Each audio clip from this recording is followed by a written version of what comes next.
Seja bem-vindo ao podcast MG Familiar. Um podcast sobre temas pertinentes que nos fazem refletir e frequentemente com implicações para a prática clínica. E damos as boas-vindas ao nosso anfitrião, professor Carlos Martins.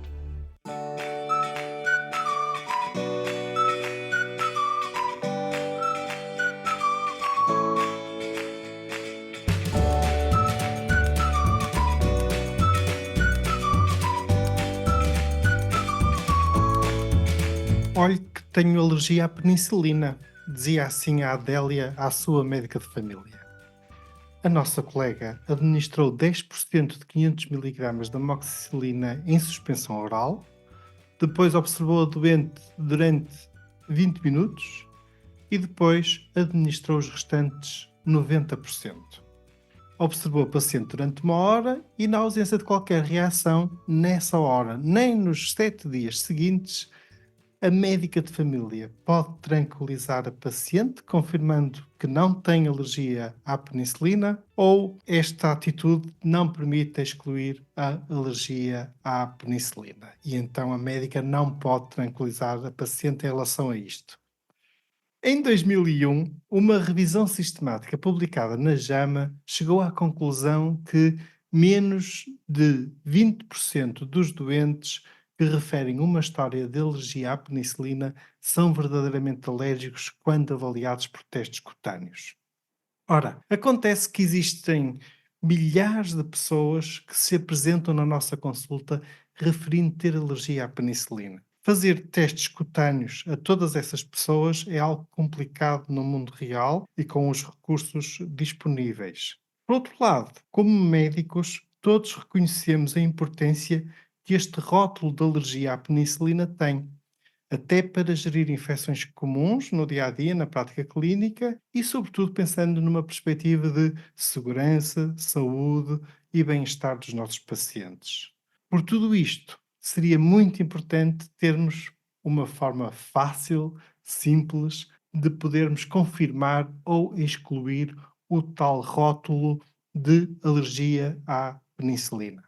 Neste contexto, passou-me pela frente há dias um estudo publicado no Canadian Medical Association Journal Open, que mais Open, se quisermos usar a abreviatura, que achei muito interessante e que pensei, este vale a pena partilhá-lo no podcast MG Familiar e no nosso site, no portal MG Familiar.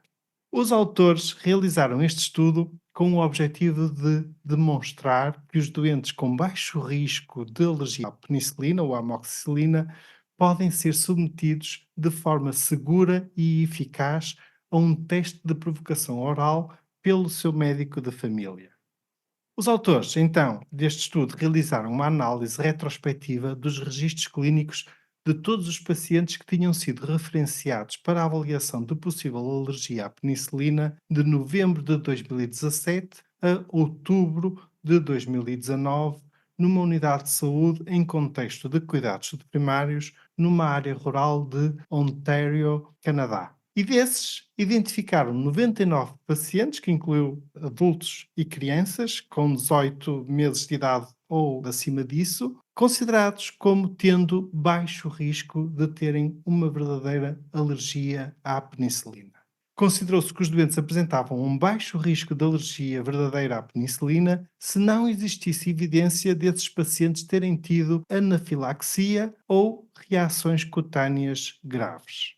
Estes pacientes foram então convidados para realizarem uma prova de provocação oral com amoxicilina nos seguintes termos. Para esta prova de provocação oral, usou-se a amoxicilina em suspensão oral, 250 mg por 5 ml.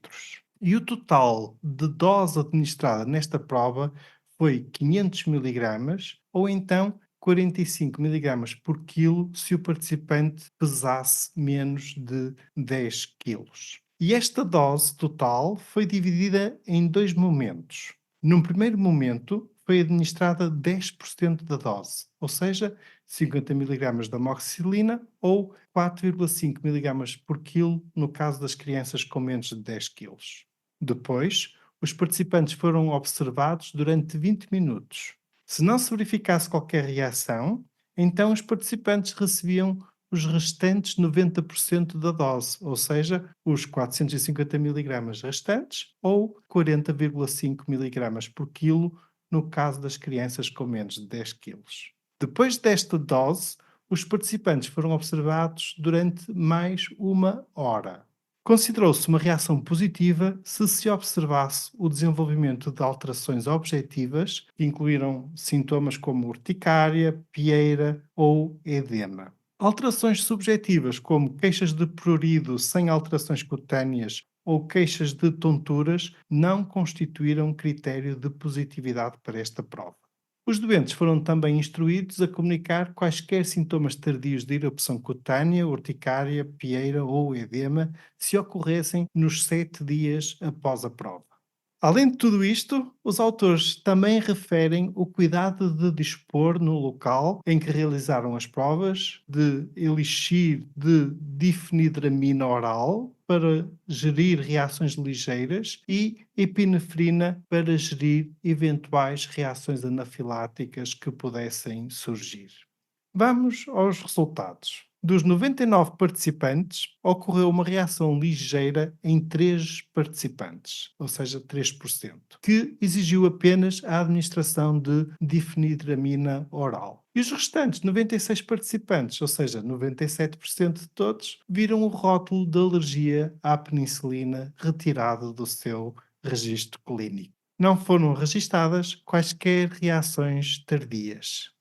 A utilização deste método pelos médicos de família para identificar os milhares de adultos e crianças que são incorretamente rotulados como tendo alergia à penicilina pode resultar em ganhos significativos para a saúde dessas pessoas e também para os serviços de saúde, devido à utilização de antibióticos alternativos menos eficazes, muitas vezes, e também mais caros ou até menos seguros. Então, colegas, em relação ao nosso quiz, de acordo com este estudo, a médica de família podia tranquilizar a paciente, confirmando que não tinha alergia à penicilina.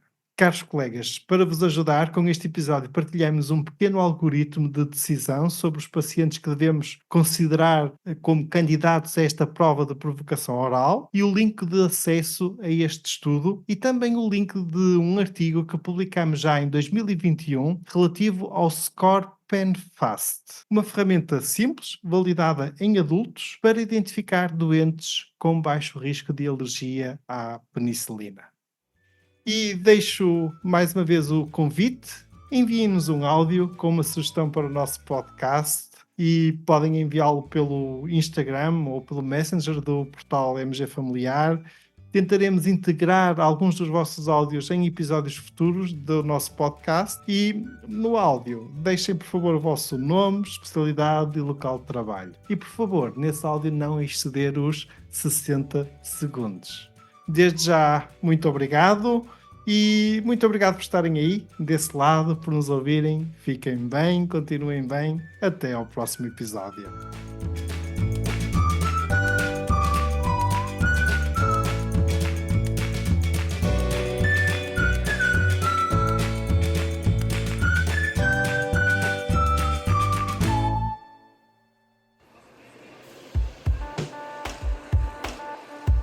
Terminamos assim esta edição do podcast MG Familiar. Muito obrigada por nos ouvir.